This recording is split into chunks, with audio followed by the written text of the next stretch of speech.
Boa noite, irmãos. Hoje é quinta-feira. Nós já demos início a uma nova série de devocionais semanais, na segunda, tratando do livro dos Salmos. Então, Salmo 1 e mais algumas informações introdutórias para o livro dos Salmos, nós já apresentamos na segunda-feira. E hoje, quinta-feira, nós damos continuidade a partir do Salmo 2 e pretendemos fazer isso sequencialmente até o encerramento dessa quarentena. Peço que você abra então em Salmo 2 e nós faremos a leitura à medida que nós formos expondo esse salmo. Deixa aberta a sua Bíblia e antes disso eu gostaria de trazer umas informações adicionais sobre esse salmo. A primeira informação é a autoria desse salmo. Na sua Bíblia, bem provavelmente, se você olhar agora, você não vai encontrar nenhuma identificação de quem é o salmista que escreveu esse salmo. Mas nós temos na Bíblia, sim, esclarecido quem foi que escreveu esse salmo. E nós podemos encontrar essa informação em Atos, capítulo 4, versículo 25 e no versículo 26. Vamos lá? Atos 4, 25 e 26.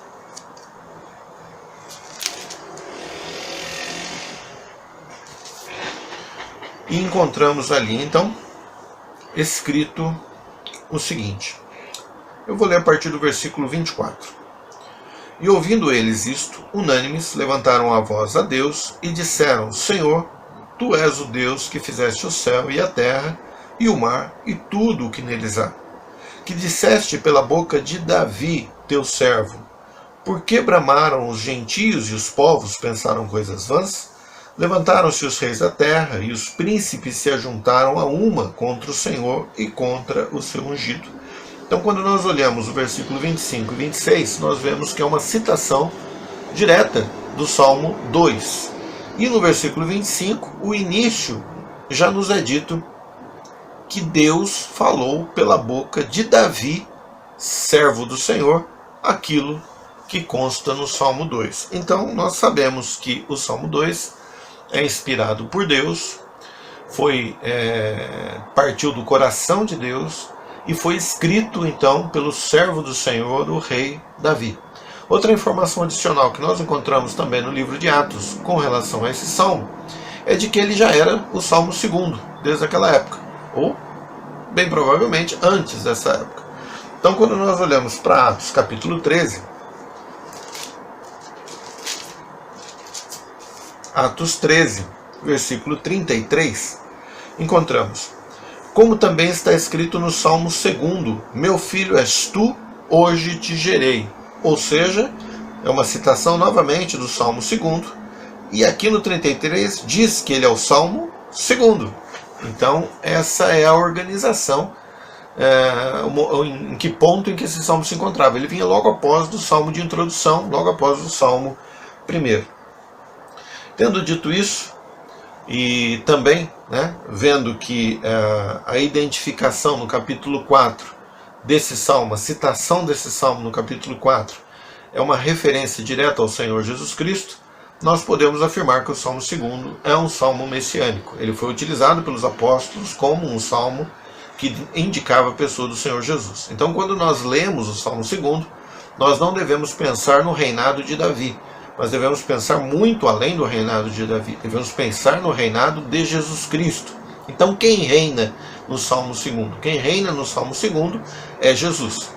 Quem Deus declara, proclama, decreta que é o rei que governa toda a terra é Jesus Cristo.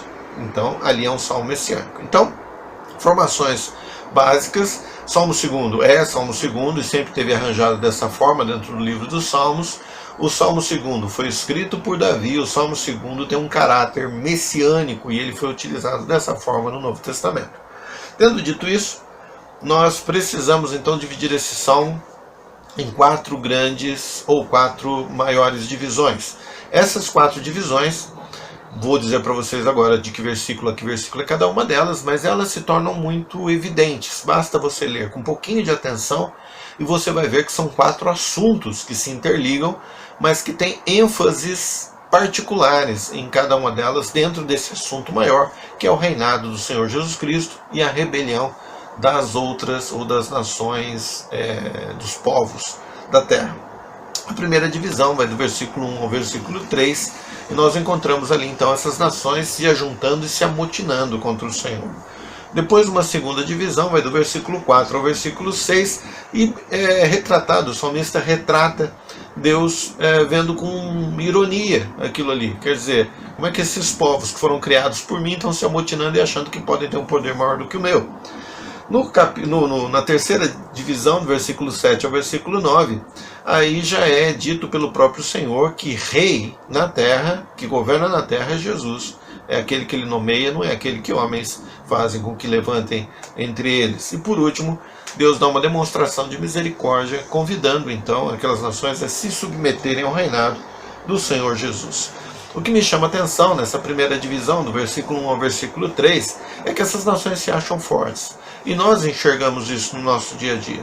Muitas nações no nosso tempo também se achavam poderosas até alguns dias atrás, e agora estão ruindo. Então a gente vê nações fortíssimas como os Estados Unidos, fortíssimas aos nossos olhos humanos, como os Estados Unidos, em que a taxa de desemprego que foi retirada por 10 anos agora foi zerada, ou seja, voltou de novo a se aumentar o desemprego. Uma nação fortíssima, com poder, com forças armadas poderosíssimas, riquíssima, e que está sofrendo demais com um pequeno vírus e não tem como controlá-lo.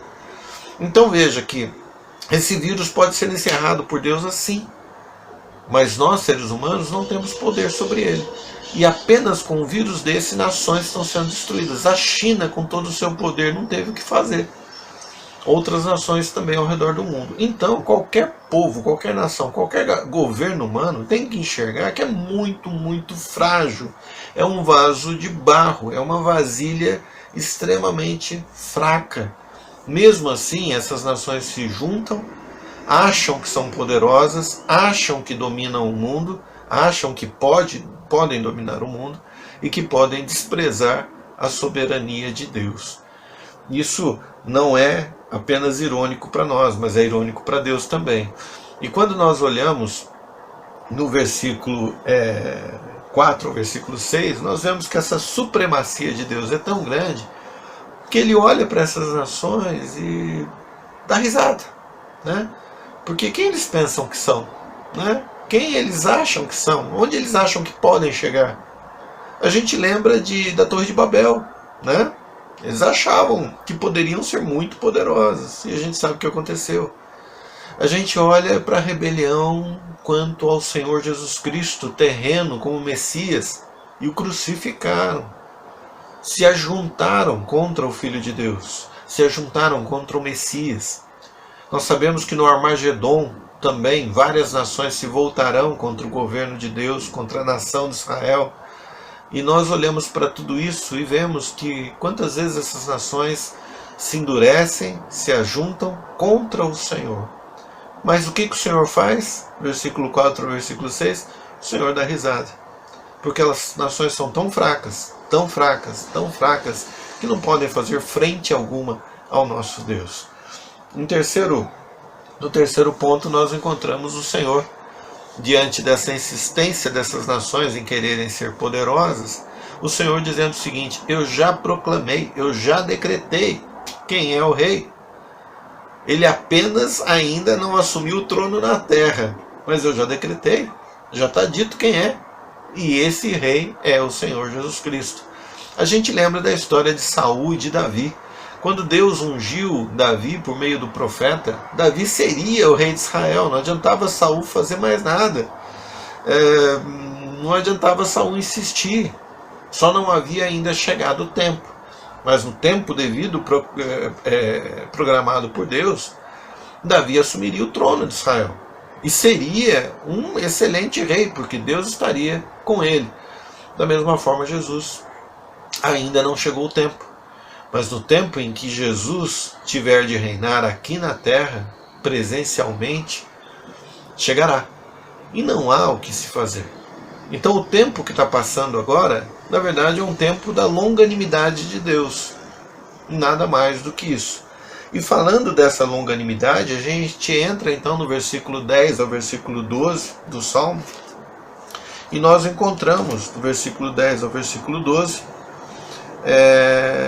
um convite do Senhor, por meio do salmista, para que eles sejam, esses reis, esses governantes, sejam prudentes. Então veja o versículo 10. Agora, pois, ó reis, sede prudentes. O que mais? Deixai-vos instruir, juízes da terra. E façam o quê? Servi ao Senhor com temor e alegrai-vos com tremor. Ou seja, se submetam ao reinado do Senhor Jesus. Desde já, desde agora. Versículo 12. Beijai o filho, tratai como deve ser tratado, se submeter a ele, para que não se ire e pereçais no caminho, quando em breve se acender a sua ira. Bem-aventurado todos aqueles que nele confiam. Irmãos, Jesus veio como servo sofredor na terra. Veio como Salvador. Veio com o interesse de trazer salvação à humanidade. E aqui ele sofreu, aqui ele foi escarnecido, aqui ele foi torturado, aqui ele foi acusado falsamente, aqui ele foi crucificado, aqui ele foi morto, mas aqui ele ressuscitou. E hoje está à destra do Pai, aguardando o momento exato em que ele virá à terra e governará sobre todos os povos. Quando Jesus fizer isso, ele já não virá mais como um servo sofredor, mas virá como juiz e rei. E ai das nações que ainda se mantiverem duras diante dele e não se submeterem ao Senhor. Elas serão esmigalhadas como um vaso de barro, vasilhas frágeis. Os nossos governos são vasilhas frágeis. Se os nossos governos terrenos são vasilhas frágeis diante do Senhor, quanto mais cada um de nós. Portanto, agora é tempo de cada um de nós que somos cristãos proclamarmos, assim como o salmista proclamou, aos reis da terra e a todos aqueles que se endurecem diante do Senhor, que é tempo da longanimidade de Deus. Portanto, se rendam, se submetam ao senhorio do Senhor Jesus Cristo, porque ele já foi proclamado rei.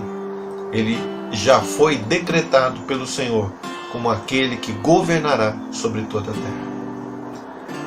Que Deus abençoe, uma ótima noite e até segunda-feira com o Salmo 3.